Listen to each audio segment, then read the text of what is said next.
Aulia. Halo Nisa. Halo. Selanjutnya ada Nasa Fazila. Halo Nasa. Halo.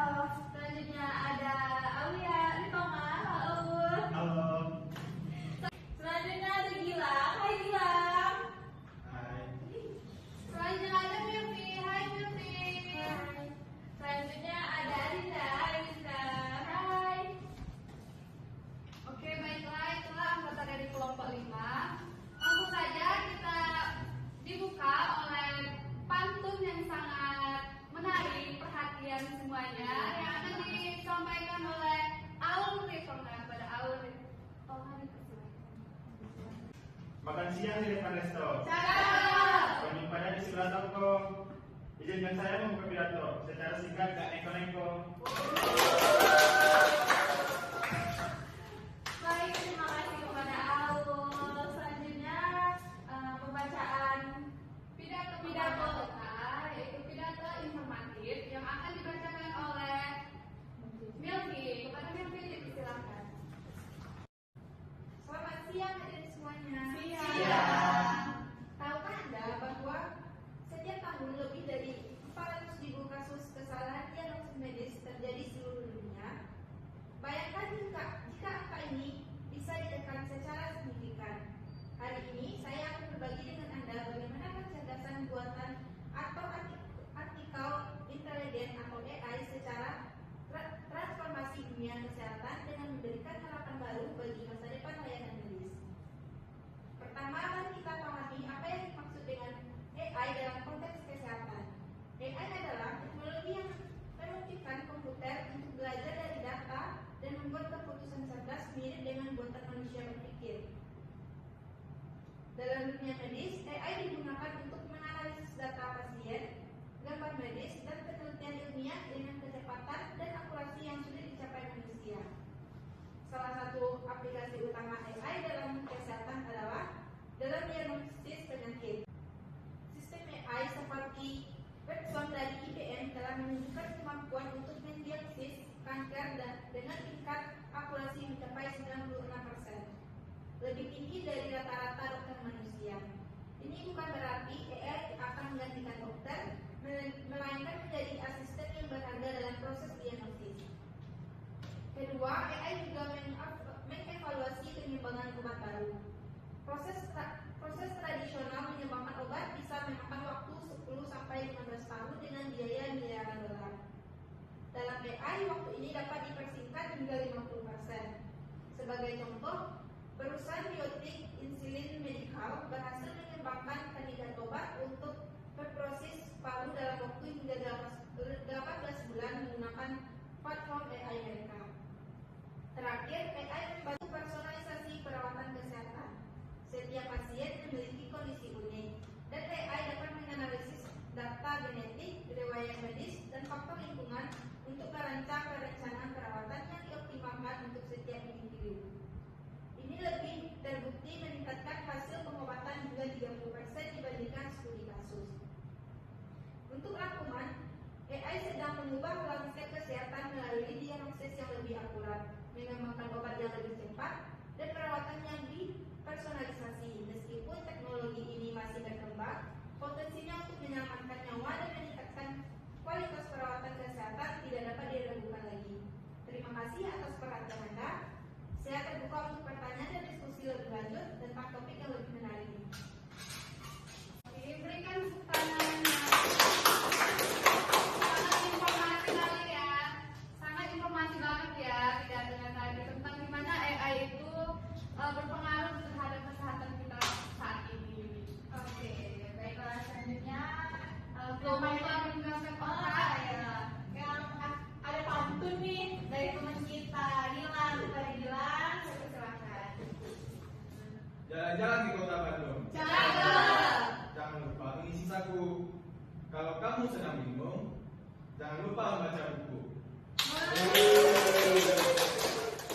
Wah, terima kasih Gilang, bagus banget bantunya ya. Bisa memperkenalkan otak kita ya. Lanjut lagi ya. Oke, selanjutnya dengan adanya kamu tadi, kita akan membuka pidato selanjutnya, yaitu pidato persuasif yang akan disampaikan oleh Rusda Aulia. Rusda, silakan.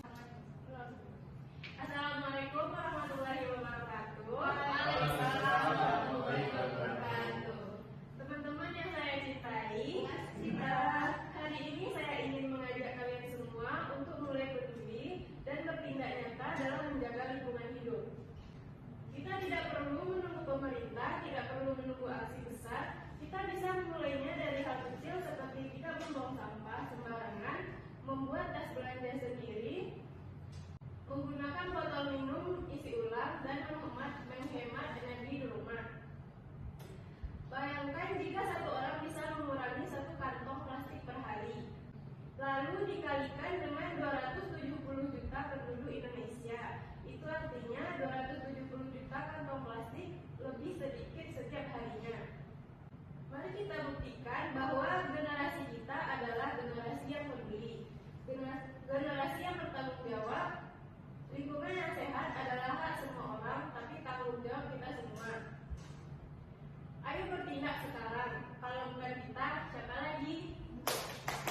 Kalau bukan sekarang, kapan lagi? Terima kasih. Assalamualaikum warahmatullahi wabarakatuh. Waalaikumsalam warahmatullahi wabarakatuh. Baik teman-teman, itulah pidato persuasif, yaitu pentingnya menjaga lingkungan kita sekarang ini.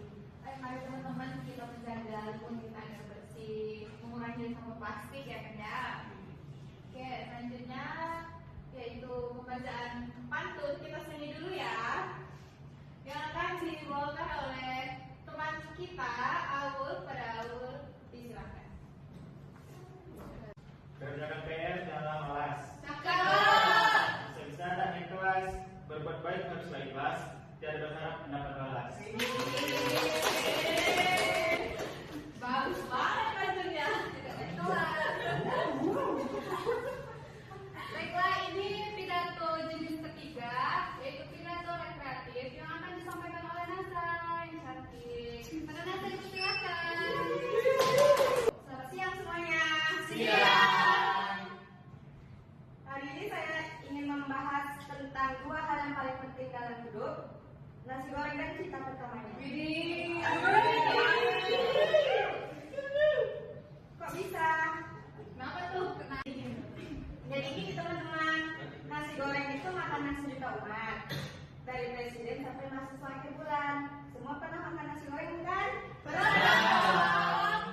Apalagi mahasiswa, karena nasi goreng adalah cinta sejati mereka. Karena yang lain udah pada ninggalin. Tahu banget. Cinta pertama itu seperti nasi goreng pertama buatan sendiri. Harapan tinggi rasanya ya dia bisa jadi gosong, asin, atau malah hambar. Tapi tetap berkesan, karena dari situlah kita belajar lain kali tambahin kecap dan jangan tambahin air mata. Dan satu hal yang pasti, baik nasi goreng maupun cinta pertama, dua-duanya bikin perut dan hati nggak tenang. Jadi teman-teman, jangan sedih kalau cinta pertama gagal. Ingat, nasi goreng aja bisa diulang bikinnya bukan? Cinta juga bisa. Yang penting jangan sampai salah bumbu, apalagi salah orangnya.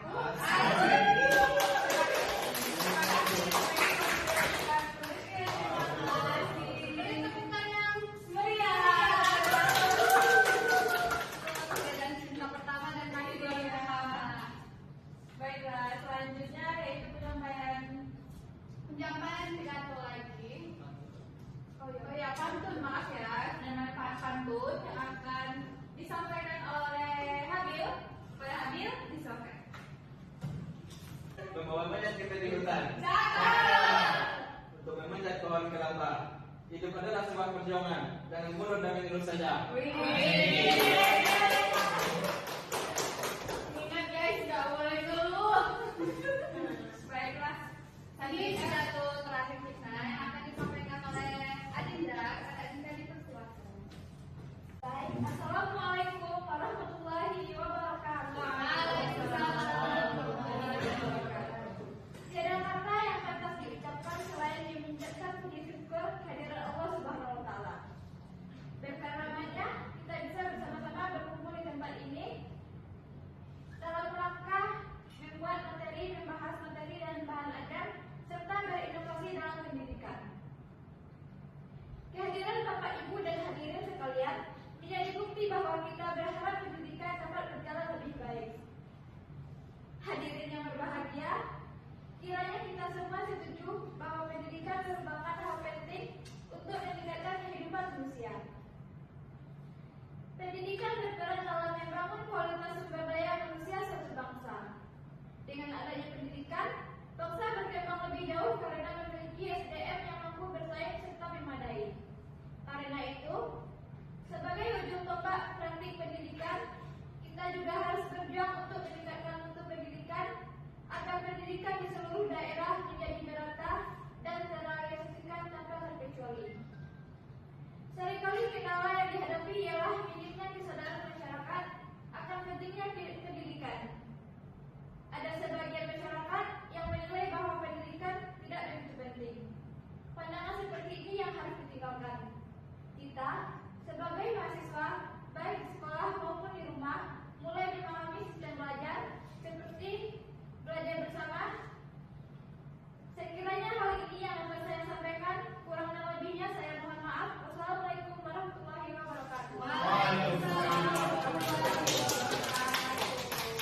Baik teman-teman, itulah pidato terakhir kita untuk hari ini, di mana pidato tadi merupakan contoh-contoh dari pembelajaran kita selama 2 bulan ini. Yang pertama itu ada pidato informatif, yaitu tujuannya untuk memberikan kita informasi tentang hal-hal yang ada sekarang ini. Kedua itu ada pidato persuasif, di mana pidato yang berupa mengajak dan lucu, ya.